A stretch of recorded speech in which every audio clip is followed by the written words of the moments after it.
Hello everyone, in this video I will show you how to disable Microsoft Edge desktop search bar at startup. Microsoft recently tested a Bing search bar on the desktop of Windows 11, but it never made up to Windows 11 stable. Now the same search box appears on the Windows 10 desktop automatically. In case you find the new Bing search box annoying and don't want to see it and turn it off at startup, follow these steps. Click on the settings and more, and unselect Auto Launch Search Bar.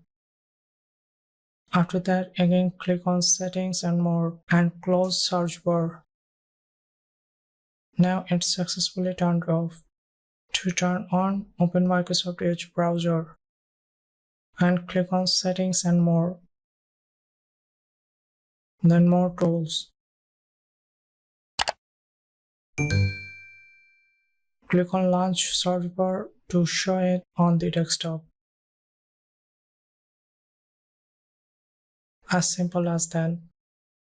If you have any questions about this, you can feel free to comment down below and I will try to answer. Thank you for watching and don't forget to subscribe to our channel. See you at the next one. Goodbye.